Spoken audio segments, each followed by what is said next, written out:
Hello. Hello. Welcome back. Hello. Thank you for tuning in. I'm Perry. You forgot who you were. Yeah, I forgot who I was there. I'm Ed. And we're joined this week by Johnny Chiodini from Eurogmer. Thank you very much for joining us. Yeah. It's my pleasure. It's very nice to be here. Yeah. Especially since you plied me with a beer the minute I came in the door, which is great. I did. I was like, I'm sorry, nothing's ready. Have a beer. It's fine by me. Yeah. We're guys playing games plus Johnny Chiodini. I'm going to say your name fully because it's the best name. And you know how to say it properly, which is Yes. rarity amongst people. May have watched your TED talk and repeated the part where you did the The phonetic. phonetic pronunciation. Just so I was just like, Chiodini. Every time I say it, I get the urge to spell it as well, because over the phone I have to do that. I'd be like, Chiodini, C-H-I-O-D. I was telling, my dad called me the other day and asked me what my email address was at work. And I read it out to him. I was like, Johnny, Chiodini, that's C. No, wait, that's my father, he knows. And it's really weird, just spelling my own surname to my dad. Excellent. Excellent. Yeah. So I'll kick off then.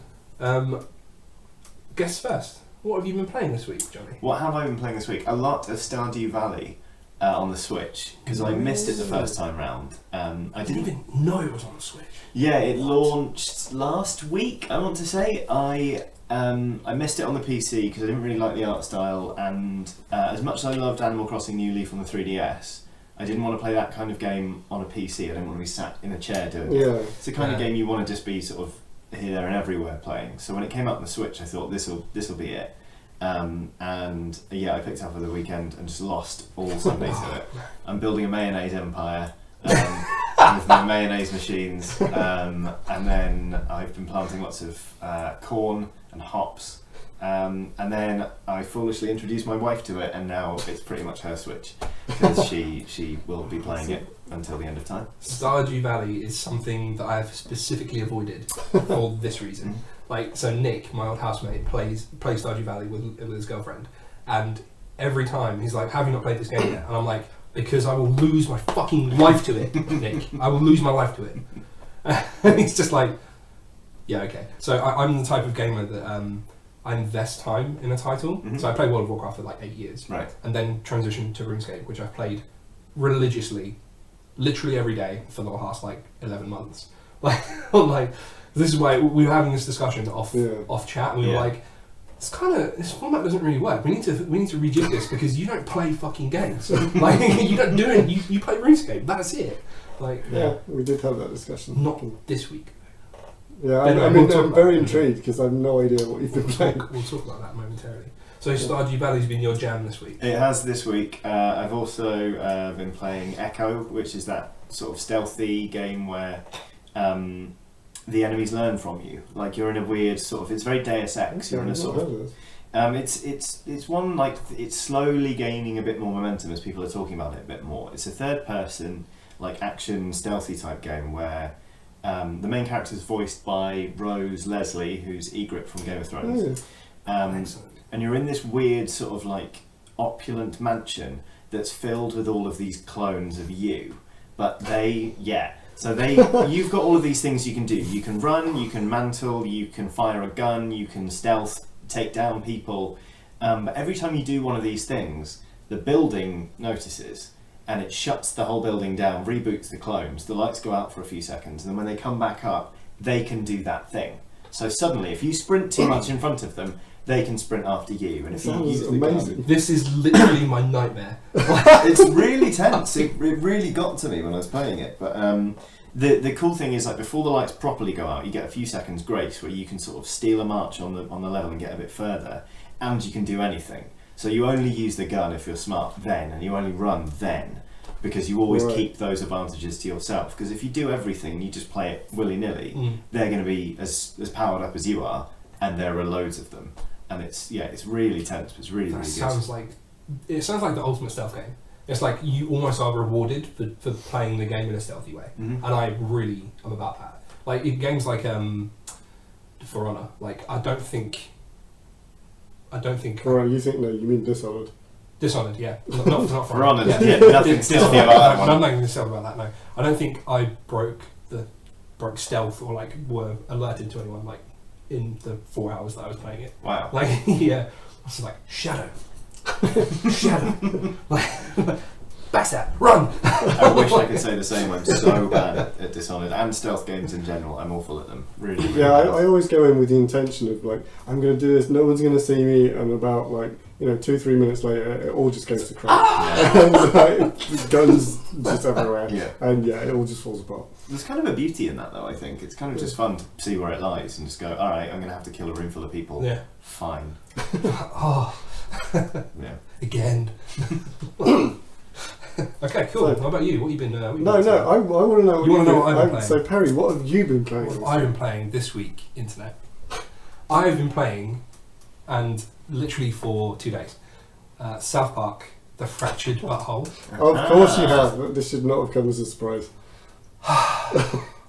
This fucking game is such a good game. So did either of you play The Stick of Truth? I didn't actually know. I did, but I didn't finish You it. didn't finish it, that's fine. So the comedy level is like maybe like 4% better than The Stick of Truth. It's like very specific. It's like it's the same line, but it's like it's like a little up. But the combat system and the actual gameplay itself is just leaps ahead. Oh, good. So it works. So Stick of Truth was a turn-based, very much like JRPG, Final Fantasy style. Mhm. This is now this person's turn, now it's this person's turn. So this one's more of it's almost like a top-down arena. So you have like 4 by like tiles basically on the floor, and then you can move in different dimensions. Okay. Yeah. You also control 4 different champions who are the characters. Yeah. So you have like the coon, the human kite. Like yeah, some of them are absolutely fantastic. So I met a character. The call girl was the other one of them. Mm. I've actually not met her yet. Oh, have you not? No, I've not met her. So every now and then I walk past a group of girls and they're like, yeah, South Park needs more girl superheroes. So I know that storyline's coming. I know I can feel it. But I met a character called Captain Diabetes last night. Of course. And like his superpower is like his ultimate is diabetic rage, and basically he just like eats a bunch of sweets and like apple juice and then just gets pumped up and then he has like a turn of super strength and then he takes a turn to like inject insulin and like recover. It's so good. It's so good. Oh, I absolutely adore it. But it's like hella amusing. It's like playing through a series of South Park, and it's I cannot advise you to play it more. So I mean, I guess art style wise, I guess it hasn't really changed much from the first one because they pretty much nailed the aesthetic. Well, it's literally exactly the same map. Yeah. Like there are no. So this is the thing I absolutely love about it. The continuity is just there. Like all the houses are all in the same place, like, because they had it all from the previous game. Does it follow on from the previous game? Actually, yeah, it does. It directly follows on. But it's literally, it's like you're playing. So in the first game, you're playing a game, like you're LARPing basically. Yeah. It's just South Park characters LARPing, and then all of a sudden, Cartman's like, "Fuck this! I'm changing the game," and like there's like a cutscene and like a dramatic sort of moody entrance of the coon at night. He's like sitting on top of a rooftop, and it's just like, there's been too much crime in the city lately, and then like all of a sudden he just strolls into the Stick of Truth game, and he's just like, "No, fuck you guys, we're changing the game. We're playing superheroes now," and everyone's like, "Oh, okay," and they just like take off all like here, and then he's like, "Come back here in like half an hour and we'll start playing." Like it's Amazing. literally how it works. It's so good. There are so many references back to the Stick of Truth as well. Like Okay. it's on point. I advise you to finish it, and I advise you to play it because if you're a South Park fan, it's just. Especially number one, there are some the plot points that are just so close to the edge. We are like, that can't be allowed. Like you can't get away with that. I mean, yeah, I remember in the bit that I played, there was some pretty questionable stuff. So there's only been one plot point like that so far. I'm no spoilers, obviously, Yeah. but like I haven't hit the level of absurdity as I did in Stick of Truth yet. But I've only put I like. imagine they're going to ramp it up. Yeah. I mean, it's already like I can see it getting there. Like all I'll say is it involves 2 main characters, a strip club, and a really fat stripper. Like that's all I'll say. That's all I'll say. I've heard bits and bobs from when my colleagues were doing previews of it, they'd get back and be like, how was it? They'd be like, well, this happened. Okay. Nice. Got it. Fine. One of the things I found out actually from IGN today is that so Morgan Freeman's in the game.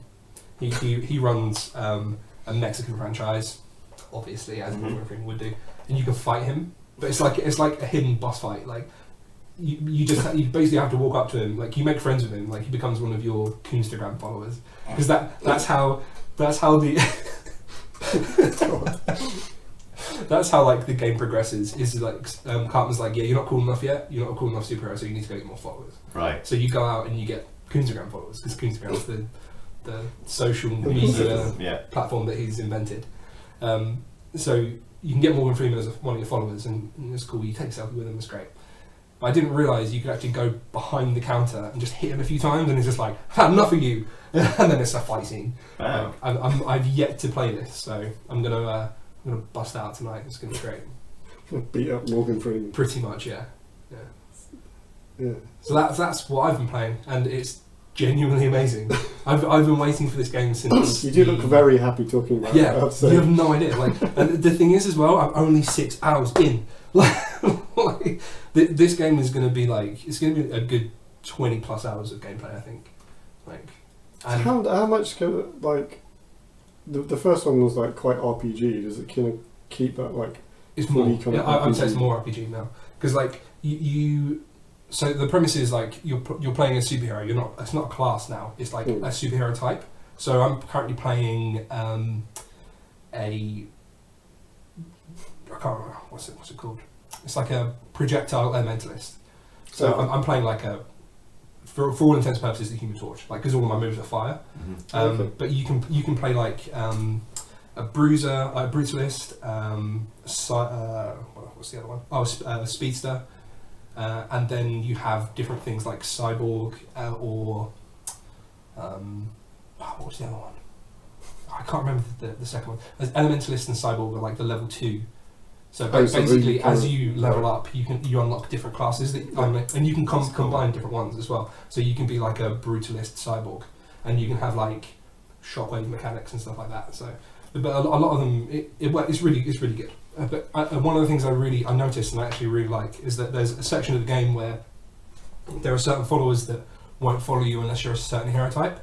So it almost, if you want to be that level of completionist, you almost have to play every combination, every class. So I really like that. So I'm thinking about maybe for the next chapter I'm going to switch it up and play like a brutalist cyborg or a speedster or something like that. Ooh. It's good though. It's really good. And in terms of like customization, you get artifacts which you can basically power your stats up with. But like the costumes and gear, like the heads, chest, gloves, it's all cosmetic. It's all you just like, so you get different like hero style kit. Like you get the bug, like the Flash style, like all that sort of stuff. Yeah. And you can basically just mix and match to look as you want, basically. What game are we talking about? I'm currently talking about South Park: The Fractured But Whole. For Kayleen. There you go. Nice. That's me. Yeah. I really want to do a playthrough with this with you, because this is like, it's like a perfect series playthrough. So we did a playthrough of Firewatch, because this MFer had never played it, and it was a travesty. Have you ever played it? I'm gonna have to admit to being on that front, I'm afraid. I haven't played it. Why is this going on? Yes, I'm sorry. It's very short. It is super short, and it's the thing I love about Firewatch is that it's not the character doesn't have a weapon. You know, it's very much an exploration, sort of in-depth story rather than anything else. Yeah. I know I really ought to check it out. Like, it's one of those things where anytime somebody mentions that game, somebody else in the room just goes, "Oh man," and like, you know, it's one of those it was literally me. Like I mentioned it to you, and then I was just like, "Oh man, let me tell you." So yeah, we just finished that playthrough, right? And we were supposed to do like a follow-up video of like discussing what we thought was going on and characters. Yeah, it's very conspiratorial. It's super conspiratorial. Right. It's super conspiratorial. There must be hours and hours of videos on YouTube about like, I can imagine, the secret meanings and character plots and what they were really doing and stuff like that. So we were going to do a follow-up one on them, but we never did it because we were shit, basically. Life gets in the way. Yeah, like but yeah, it happens. Well, I mean, you moved house. I moved didn't house. help. Pretty big thing. Yeah, that will get in the way of. I'll take that. Yeah, that's fair. That's fair. Yeah, so we were looking for a new game for a series. And you found And that might be it. Intriguing. That might be it. We might have to do The Stick of Truth, then The Fractured Butthole. Okay, play through both of them. Yeah. Wow. I want you to finish Stick of Truth It's going to be a first. series. It's a long series. It's going to be a... We're just lining it up, Yeah. Hour at a time. Oh, yeah, no, I'm You know, 8 episodes. Be fine. So that's me. That's what I've been playing. Nice. And I love it. Good Obs. work. How about you? We didn't mention RuneScape once. I'm very proud I of didn't, although I have made some mad games in RuneScape, but I'm not. Yeah, don't even. It's fine. So yes, I have been playing this week a game called Armello, which is I was going to say it's a mobile game, but that's not fair. It's something I kickstarted, or was involved in kickstarting. I think it's a couple of years ago now. Mm-hmm. And it came out on PC. They did like Steam release and stuff last year, but like way back when they were kickstarting it, they were like, it's going to come to like iPad and phone and stuff. And so that was the kind of the release I was holding out for. Right. And it's finally, in the last couple of weeks, gone into like beta on iOS. So I kind of jumped at the chance to get in on that. So I'm essentially beta testing it, but it's pretty fleshed out, obviously, because it's been on PC for like a year. Yeah. How does it play on iPad? Because I tried to get into it on PC and I found it quite dense. It is a very complicated game. Yeah, it reminds me very much of a board game called Mage Knight, which I've played 3 times. Every time we played it, it's taken us over an hour to set up, and we've played it. Set up. Yeah, we've played it. We've played it all day, and we've got less than a third of the way through the game. And we've always needed a bigger table, and I've now got quite a big table, and that's how I found Armello. But anyway, sorry. Yeah, it plays all right on iOS then. Yeah, no, it's like even on I've been playing it on my phone. Fortunately, the games are a little bit shorter. Right. Than, okay. What you're discussing. But yeah, and having said that, it is a very complicated game. It's for those who don't know, it's essentially a digital board game that the devs who League of Geeks, the developers, Australian developers, and they kind of came up with it by playing it like they print out bits of paper and like play it on a table. To come up with the mechanics and test stuff out, but it is only ever properly existed as a digital board game. But it's on this hexagonal gridded map. There are 4 characters, which are these little animal avatar things. In the centre of the map is the king, who is this lion who is dying because he's been infected by this thing called the rot, which is not something I fully understand yet. It's one of the 4 kind of mechanics in the game. It's the one that I'm the least clear about. The kind of when you first boot it up, you go through there's obviously a tutorial thing where it's quite nicely done, where you kind of play a bit of the game as the 4 different characters on the board, and it introduces you to the different mechanics. So like the first one's just like moving around and like claiming settlements and stuff like that, and then the next one introduces you to like casting spells and like the spirit aspect of it. Okay. So it's quite nicely sets out the different mechanics. But just playing through those kind of 4 tutorial things took me a good 45 minutes to an hour. Really? I think, yeah, just to kind of... That's quite intense, isn't it? Yeah, for a tutorial and like an intro to a game.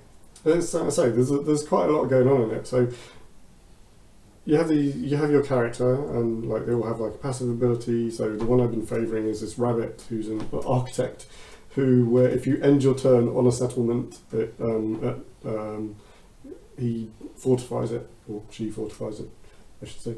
So it like protects it from being taken from by other people, the other players. There's various win conditions. It all revolves around the king. The main one is there's like a prestige system. So whenever you kill another player or complete one of your quests or perform like raid a dungeon or something, you get prestige points. At the end of each turn, and when I say turn, the turns are on like a day-night cycle. So you have like a daytime turn and a nighttime turn. That's right. And then when the dawn comes around, whoever's got the most prestige gets to pick one of 2 cards, like the royal decree type things, which don't affect can affect the whole map. Like they could be like take 1 health off of all of the players, or apply peril cards to like a whole bunch of locations on the map. So they kind of get this position of power like throughout the game. So that can kind of switch around.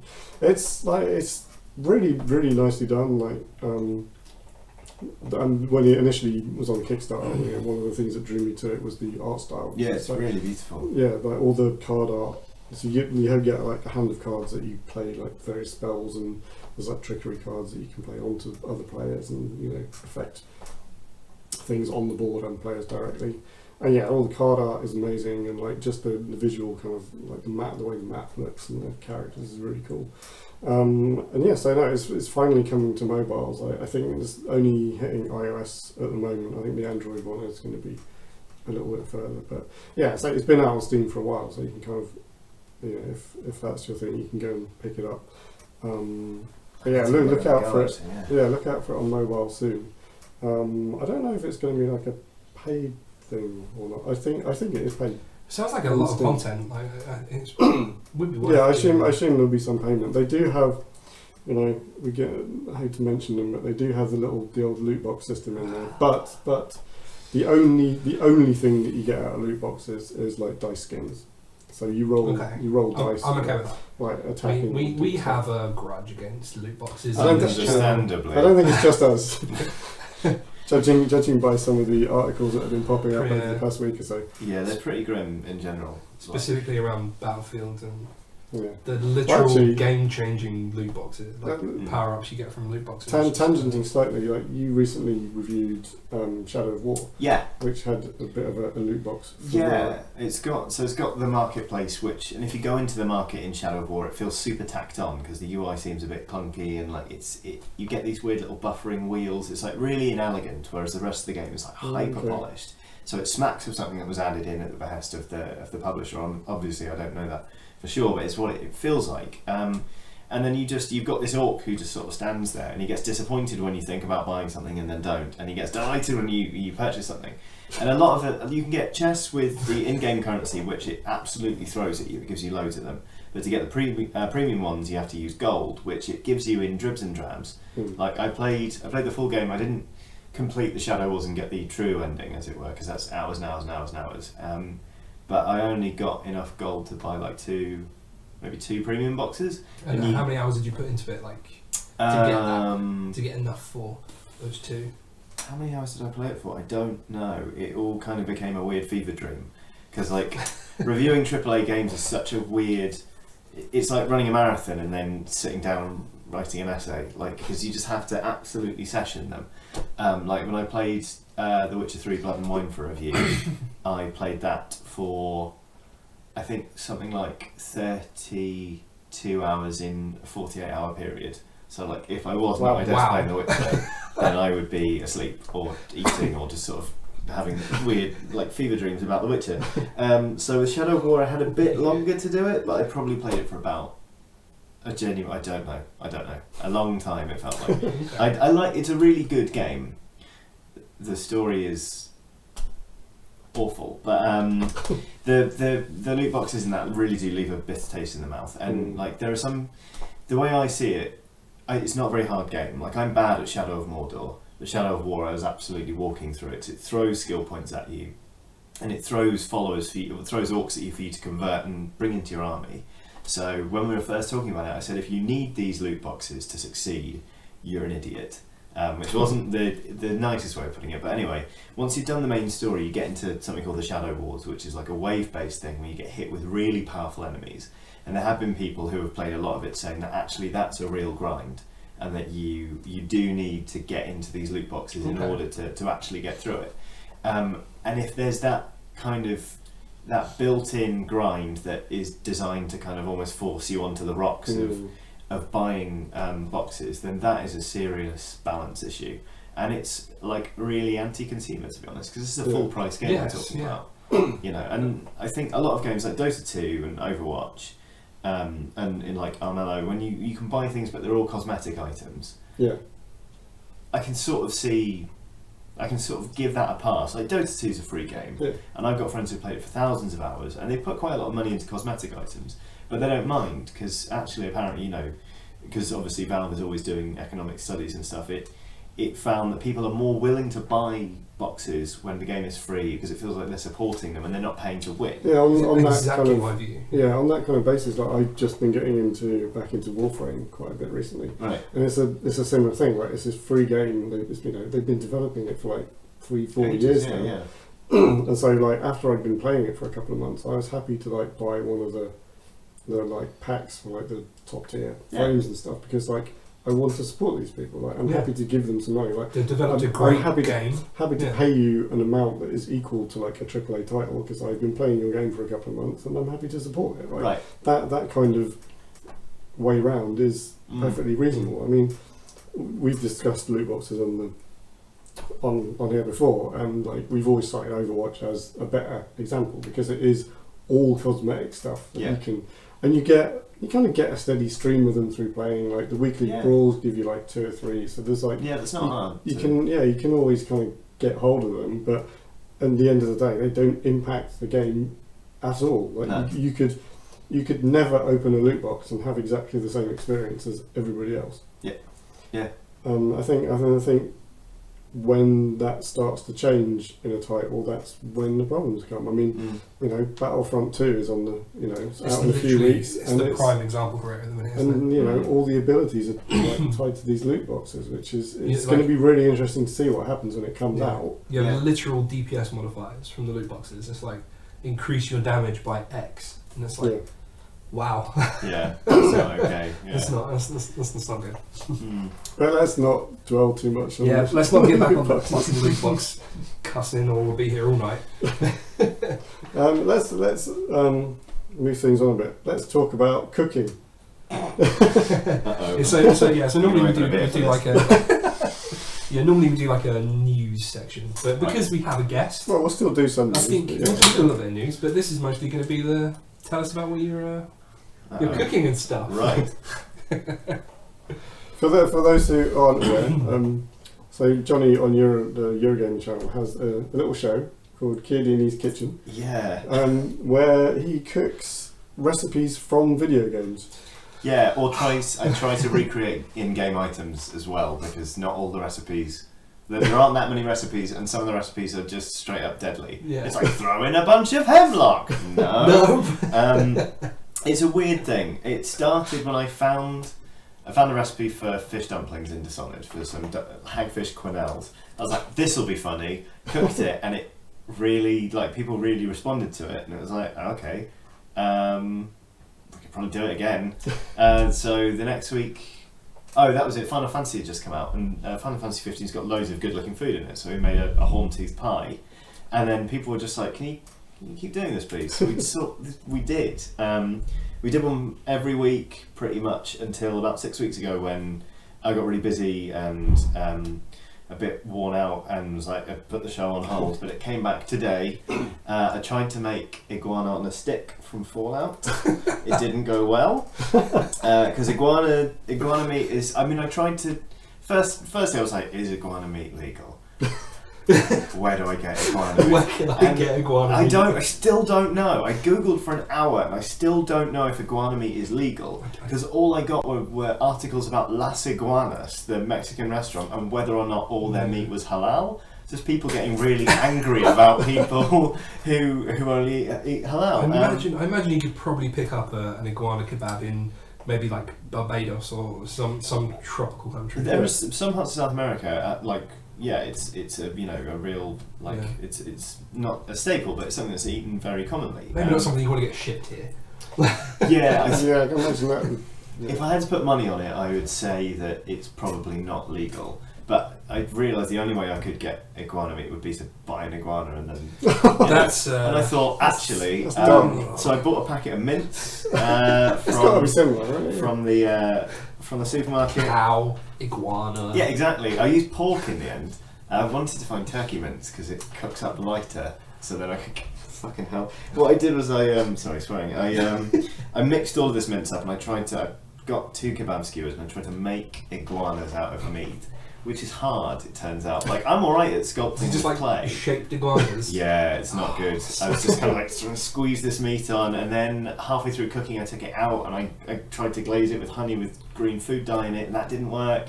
But one of them was so mangled it kind of looked like the in-game item, so I'm not going to call it a roaring success. But yeah, it's like, okay, well, that's an episode, so I haven't really checked many of the comments. I don't know how well it's gone down, but See, I get to see this. You've seen this one. Yeah, this was like literally.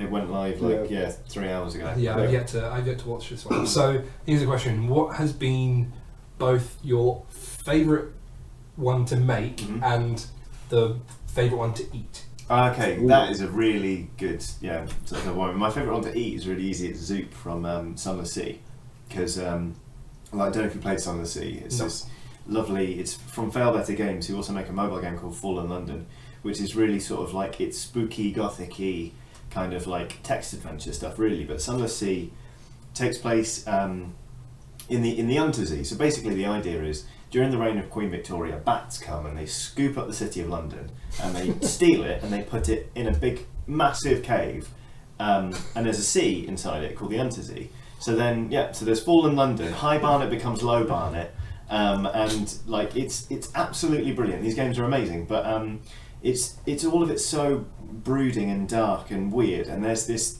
stuff you can get called Zoop, because it's the Z, so you've got Zoop, not soup. And basically, like it describes the. It looks like fresh blood on snow, and it's meant to taste like mushroom, paprika, and irony. And so, like, it's the people at Failbetter are so off the wall with their writing. It's really, really great. But I emailed them and I was like, listen, it says here that the recipe is closely guarded. Can you do me a solid and give me the recipe? Turns out the recipe is in the game. I just haven't finished the quest yet. Hey ho! Nice. But they gave me the recipe, and I made this soup, and it was absolutely delicious. Like I planned to make it again. It was just a mushroom soup with paprika. What does irony taste like? I don't know. I probably imagine a something to little do bit with bitter. Yeah, there's definitely a bitterness to irony, but then irony can be so delicious. I don't know. I think irony is one of those things where it, like depends whose irony it is. Really, Yeah, it's true. That was the best one to eat. Best one to make. That's a good question. It's one that hasn't been released yet. Ooh. No spoilers if you don't want to spoil it. No, I don't mind actually. It's fermenting at the minute, but we've made a beer. And that's all I'll say for now. Okay. But it's a fermenting at the minute. So Can you tell us what game it's from? Was that give it away? No. Just give it away. Yeah. Just give it away. 'Cause there aren't that many beers in that game, especially beers that aren't really hard to make. Okay. Yeah. Yeah. So One to look out for. yeah. Probably not next week or the week after. That'll go Okay. live. Cool. Keep your eyes It'll be a peeled. fun one. Keep your eyes peeled for Yeah. that. That's cool. So what was so we sat here one night and we watched what? We watched quite a few. A few. So But sorry. the best, don't, because I loved actually every one of them. You left and I watched the rest. Like, what was your favourite one to watch? I quite enjoyed the was it the peanut butter nachos? Oh man, the Overwatch nachos. Yeah. That shit looks so good. It was actually pretty decent. Like I ate it for lunch and then I felt really sick because I was loads of it. I love the way you were eating and you were like, this is good. Yeah. Like, Genuine surprise. I'm going to continue eating this. I'm not going to bin this immediately, like the mushroom cake I made. Which is so let's vile. just confirm to the stream and the chat and everyone. What were the ingredients of this peanut butter nachos? Yeah, peanut butter nachos are that you can find a poster for them on the wall of the Hollywood map in Overwatch, in the cinema. So what I did was I got some plain tortillas, really thinly sliced a banana over that, which was a mistake. I should have put the banana on afterwards because hot banana is just a bit in there. And then it was big spoonfuls of peanut butter, big spoonfuls of like that Doritos nacho cheese dip, the kind of really plasticky synthetic stuff like that, and then grated cheese on top, and then I slammed it under the grill for a while, and like the peanut butter kind of got this weird crunchy top to it. It was like hard on the skin, and the rest of it was just nachos, so it was great. So if I did it again, and I'm surprised to find that I haven't actually. I would put the banana on afterwards, but apart from that, it was As like a topping rather than a yeah, in kind of how you put salsa on it. Yeah. Like treat it like that.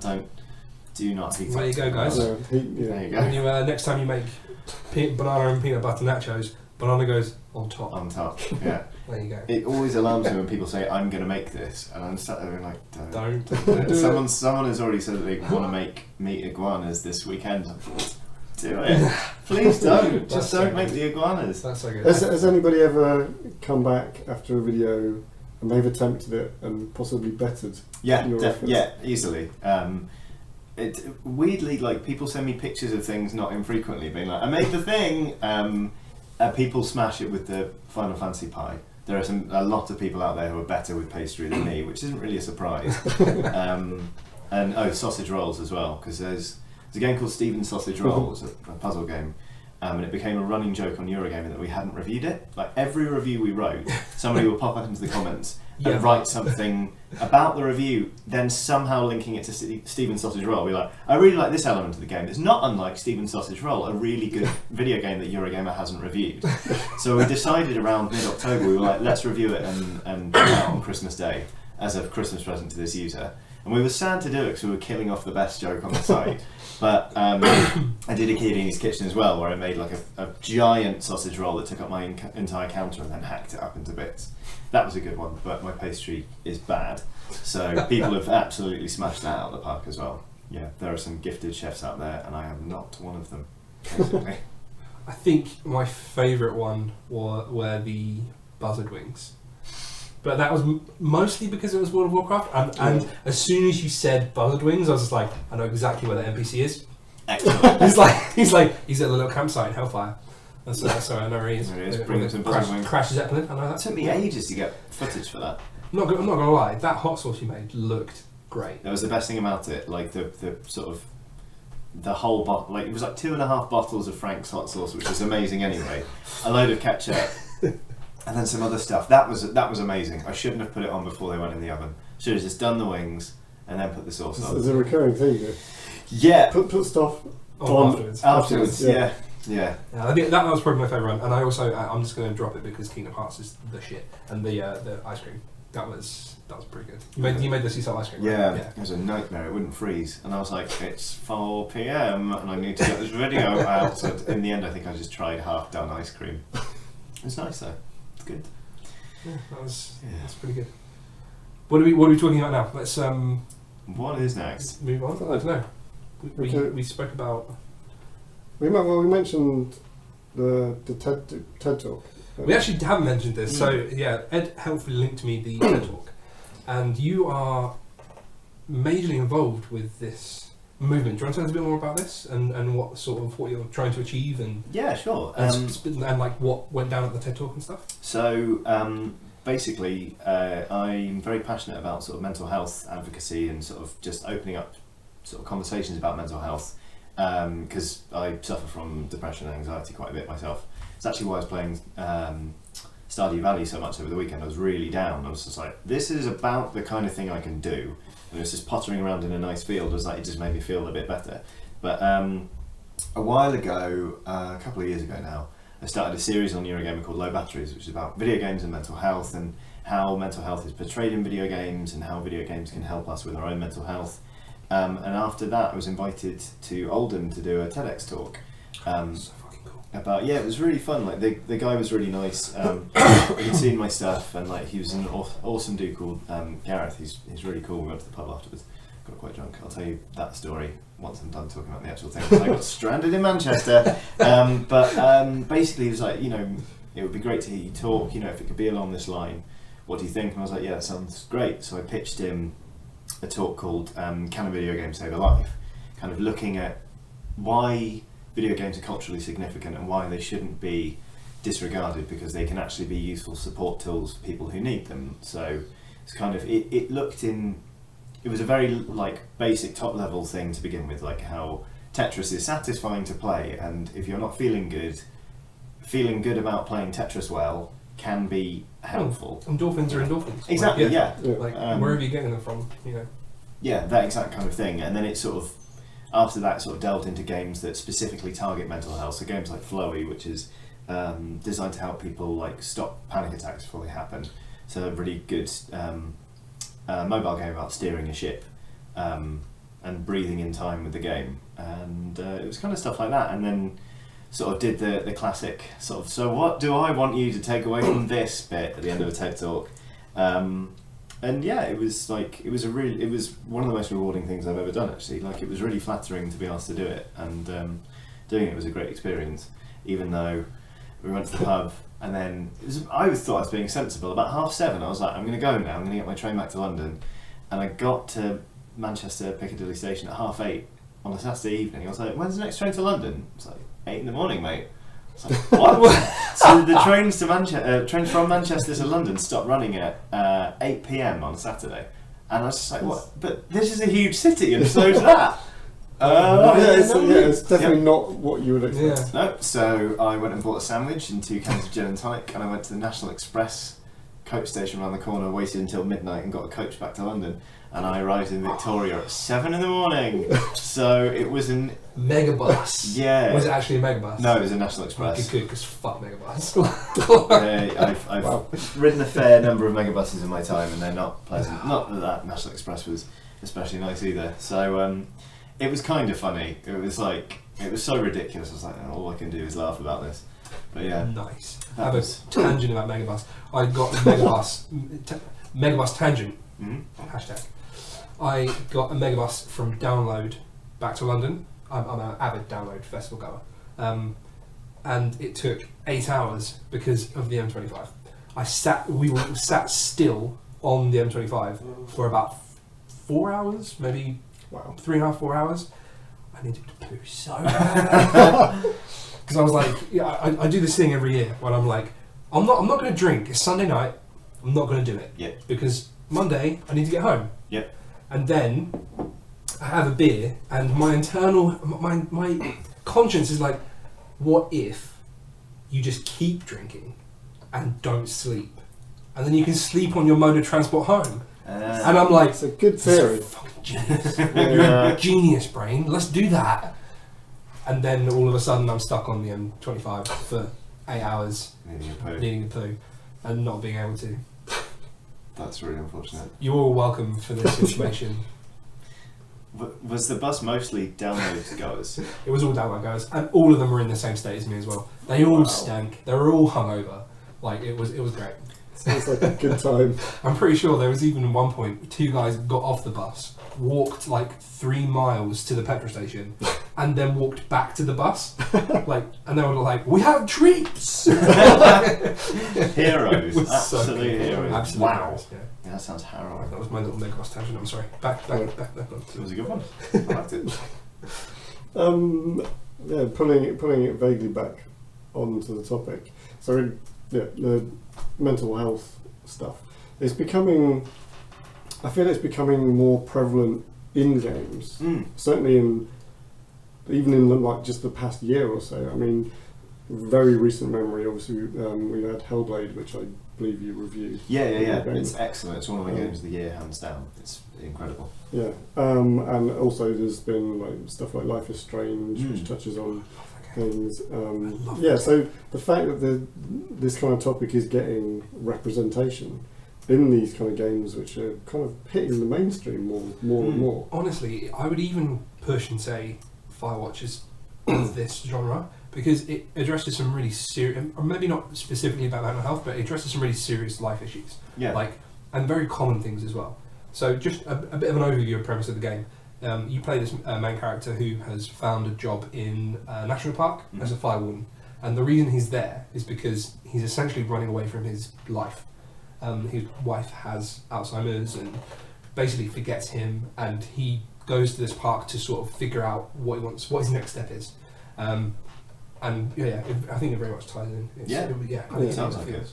It's absolutely fantastic. I mean, I was just kind of saying, like, I really like the fact that these kind of subjects are being brought into games more and more, and sort of more people are getting to experience them, and it's kind of opening up more people, awareness in more people, because of the experiences. They can experience these things in the games and get more of an understanding, and hopefully, be more understanding to other people. And well, that's the thing. It's getting people talking about it Yeah. as well. You see people, you see like entire subreddits, like the Life is Strange subreddit, especially, is really active when talking about. I mean, half the time they're just shipping various characters, but when they're not doing that, they're talking about the issues that are brought up by the game and like their own experiences with them, and it's the kind of thing that you wind the clock back not even that far, you wouldn't expect video games to be sparking off these kinds of conversations, at least on purpose, and yet we've now got these things like like Hellblade and like Life is Strange, getting people to really think about what mental health is and what it means and how it affects them and the people around them, and it's incredible. Like, I think it's really good, and it's funny because sometimes I think topics can feel forced into things. Like you look at how, like, say, soap operas, to use a kind of basic example, they try and reflect like modern day problems and say, sure, it's all a bit sort of tawdry and stuff like that, but things like that, or kids programs like Grange Hill and Biker Grove and whatever it is the kids watch now, they tackle real life issues like I'm struggling with this or la la la, and it gets people thinking about them. And I think if you just grew up playing video games like I did, you didn't get those topics introduced very often. There's no exposure to because it was just like, well, no, I've got to go down there and kill the monster, so I don't really see how that affects me.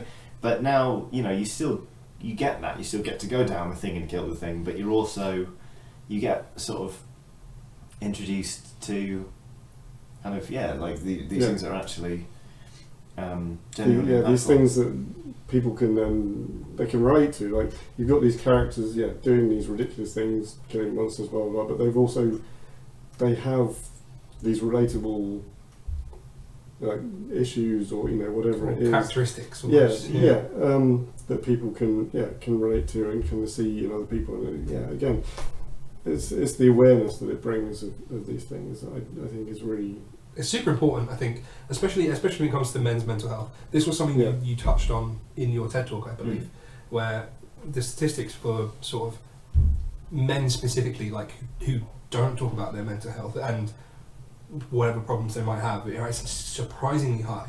I mean, and I think it's important to,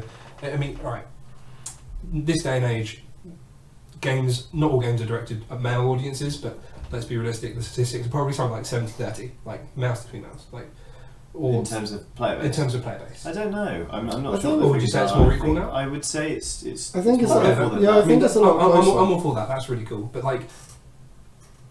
regardless, people of our generation and our sort of age, not you old fuck. You're a baby. Game is such an important source because everyone plays. Absolutely everyone plays. I mean, from my 12-year-old brother plays, and the games that he has massive anxiety issues, like similar to me, and he plays games, sort of shuts himself away for a little bit, calms himself, and then he'll come and do whatever he needs to do. And it's super important. And I think there's such an important medium to be able to contact these specifically younger males as well. Like young kids. I remember when I was young, I probably had anxiety for 10 years, but I just didn't know about it. I didn't know what it was. Didn't know how to talk about it. Didn't know how to seek help with it. And so I would just be like, people are like, "You want to come out?" And I'm like, "Nope." I'm gonna sit and play World of Warcraft because it's safe here. I think you've hit the nail on the head there. Really, is the problem with men specifically in mental health, and the reason that statistically, depression kills more men. It's the leading cause of death in young males, basically now. Is because men just aren't as good at opening up about this kind of thing. A lot of it's to do with toxic masculinity and that kind of thing, and the feeling that men have to suck it up and boys don't cry and all that kind of stuff. But there is a massive thing about men just not really being able to talk or willing to talk about their mental health issues. And I did the same thing as you do, and I think I still do it to an extent, is when I'm feeling really anxious. It's like, I know what's not anxiety inducing, this video game. And I think if somebody is doing it, somebody's going, all of that is a bit much right now. Like, the world's a bit loud. I'm going to stay here and I'm going to play this game. And then that game manages to touch upon what it is they're experiencing. That's pretty incredible. You know? For sure. Like, if I were able to separate myself from a situation, go and play a game that I could almost like learn a little bit about the things, that would just be fantastic. And I think we are definitely walking into the era of that. If we're not there yet, we're going to be there soon. Yeah. I think. I mean, I think Hellblade was a real triumph, to be honest. I need to play this game. I've not played it or heard about it, so I will. Incredible. So it's Team Ninja. So it's like got really great, well-timed, well-animated combat, and it's about a picked warrior who is, she's gone through some really traumatic experiences, but she's suffering from psychosis. So she has visual hallucinations, and she also hears voices. So when you're going through the world, the voices whisper to you, and sometimes they encourage you, but most of the time they're like, she'll never do it, she can't make it, and it's like you have to play it with surround sound headphones. I know that makes me sound like I've kind of already got complete, EVs. But it's that kind of thing where you're walking across a beam, and it's like, oh, she'll fall, she won't fall, she can't make it, and it really taps into it, and it's a very much, because she's on this really long, epic journey.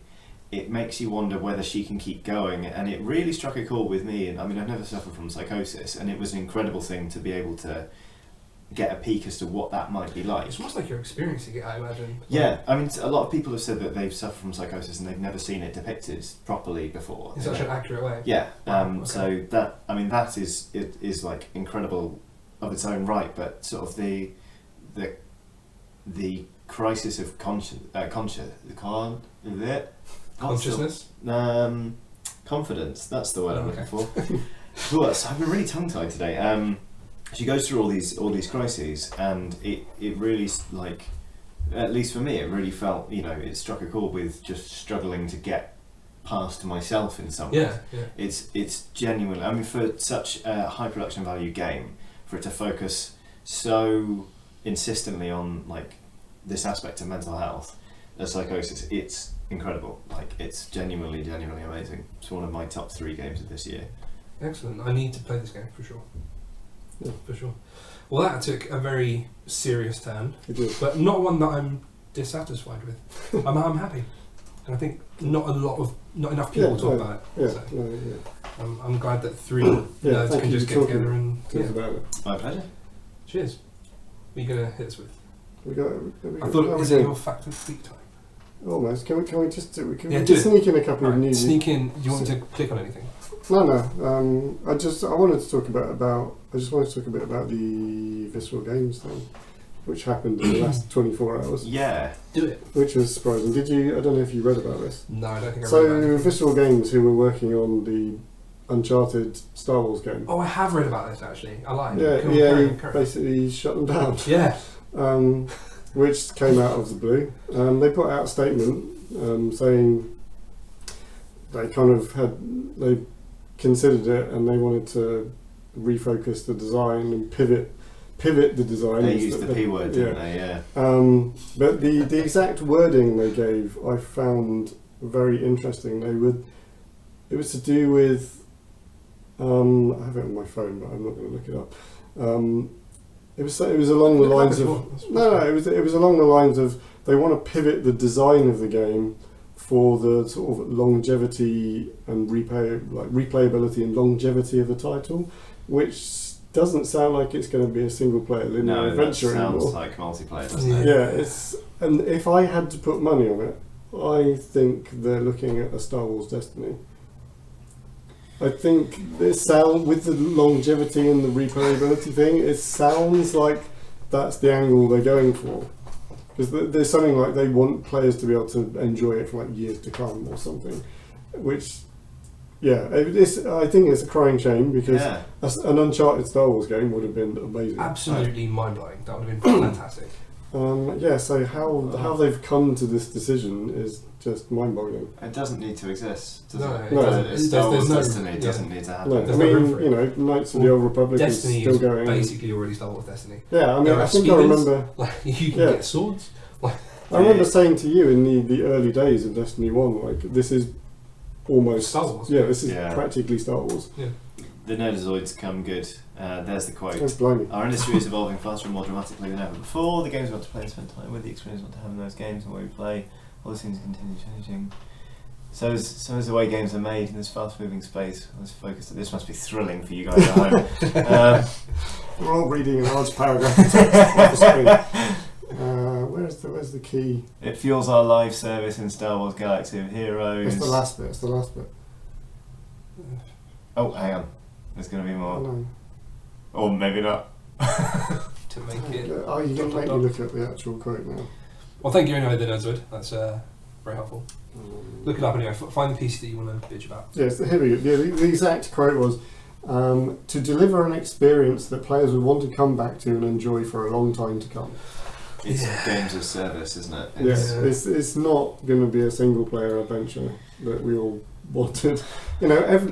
Since Knights of the Old Republic 2, people have wanted like KOTOR 3, and everyone thought we were going to get something in that vein from this game. I think there's something malicious behind this. I don't think this is something that they would have decided, because like you say, there is a huge outcry for a game that they were designing and that they're now changing. Like, I feel like after cancelling like EA have called it 13, which looked awesome as well. Yeah. Like they keep like promising these big like grand Star Wars adventure games and then just dropping them after like years of development. Yeah, it's a real shame. It's not like there isn't, space in the world for a Star Wars multiplayer game. The problem is we've got that property. Yeah, Battlefront 2 is literally just around the corner. Yeah, it's a weird thing. It's going to split your player base.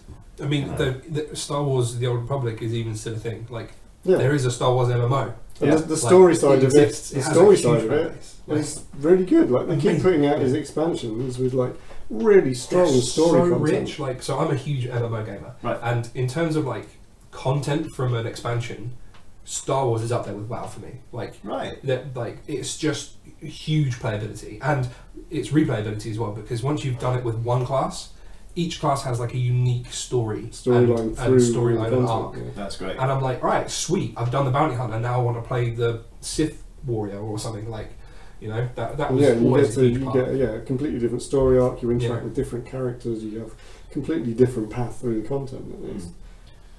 Yeah. So is there room for this game? Question mark. Yes.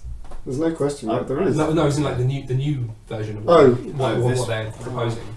Well, I mean, we know there's room for what we wanted. It feels like they are deliberately choosing to pivot, to use their terminology.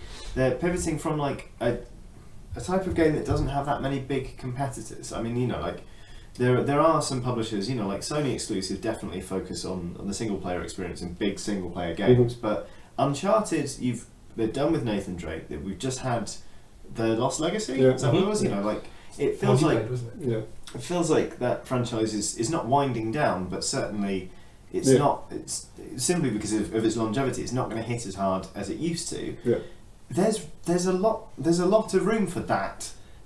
But if you go into like the Destiny sort of circuit, you're going up against Destiny 2. You're going up against. I mean, the Division isn't massive anymore, but it's still there. You've got huge titles coming out. Anthem. Anthem's going to rule the world. But that's the other weird thing. The only thing that makes me think it might not be a Destiny thing, because Anthem is EA as well, so they would be kind of competing with their own title. But then they did launch Titanfall 2 in the same week as Battlefield 1. So I think maybe they just don't care. My outset is kind of like anti-EA a little bit. Like, I don't think they fucking care. Like, they don't care.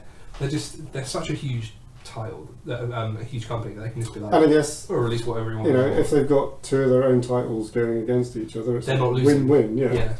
Yeah. It was. I think they felt that they'd messed up with Titanfall 2. I think because it really tanked the sales, and Titanfall 2 was amazing.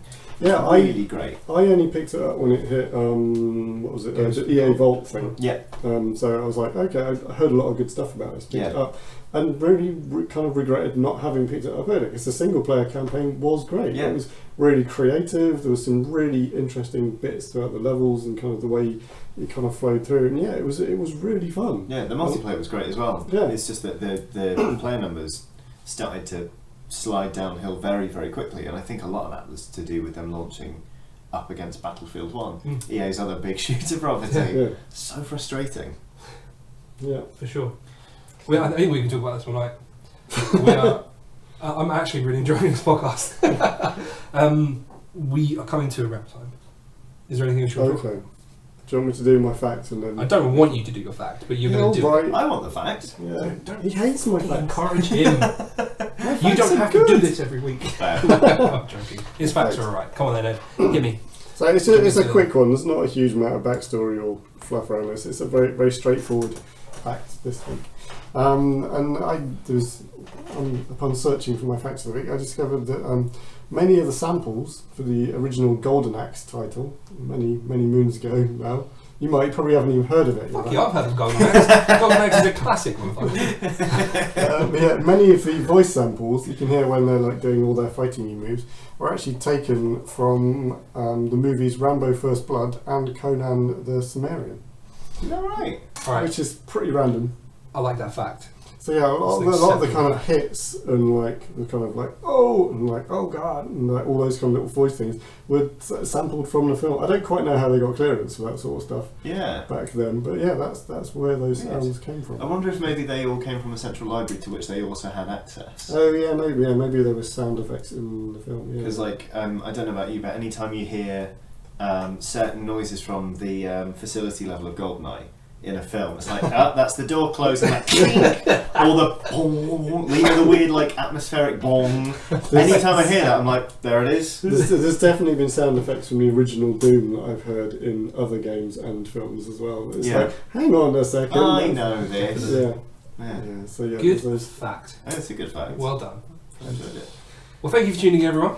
Yeah. I'm going to take a minute to let Johnny tell us about what he's got going on, and if he wants to, Put you on the spot. What have I got going if he on? wants to plug any channels or whatever for our 10 whole viewers. I mean, Eurogame is an alright site, I guess. Yeah, like, you know, life rolls on for the Eurogamer video team. We're playing a lot of PlayerUnknown's Battlegrounds at Yes, the minute. I didn't. Yeah, I forgot We to didn't bring it even up. hit on that, Yeah. did we? It's a good I game. do regularly tune in on the Tuesday afternoons. We're so bad, to I'm see sorry. see you screaming at each other. So bad. It's very entertaining. We had to tone it down. I was yelling at Ian too much, and people were like, "Can you not have Johnny on these streams anymore?" I was like, "Oh, okay." So we do that every Tuesday. We play poker and yell at each other. And pretty soon we're going to start playing D&D on the channel, which will be great fun because I Yes. live for pen and paper role playing I games. know you're a big fan I'm of a Penny Arcade. huge Penny Arcade. Do you watch Acquisitions Incorporated? I actually don't. Oh my shit! If you're a huge D&D fan, Acquisitions Incorporated C Team, and they've got like they do a live D&D session at PAX every year, Right. and it's just amazing. So Jerry Holkins, the co-creator, he basically after Acquisitions Incorporated basically got huge, he was like, you know what, I'm going to franchise this and I'm going to play a game with my friends. So he plays Acquisitions Incorporated, the C Team, where he DMs for like Kate, I can't remember her name. Anyway, there are a bunch of people. four cool people that come and play, and it's genuinely the thing I look forward to on Thursdays. Amazing. So tune into it because it's fantastic. I'll give it a shout. Acquisitions in plug. There you go. Yeah. Cool. Right, I think Yeah. we should probably. So thank you everyone for tuning in. If you have any opinions or would like to comment, please do on whatever media you listen to this on. We do strive to read and reply. As ever, like, comment, favourite, all that sort of good stuff. I've been Ed. No, you haven't. No, I haven't. Wow. It's because I was looking at you when I said it. Shut up. That's amazing. I've been Perry. I've been Ed. I've also been Ed. Thank you very much to Johnny for joining us. Yeah. This has all gone off the rails. I'm just going to click stop. Bye. Wait, no, I'm not.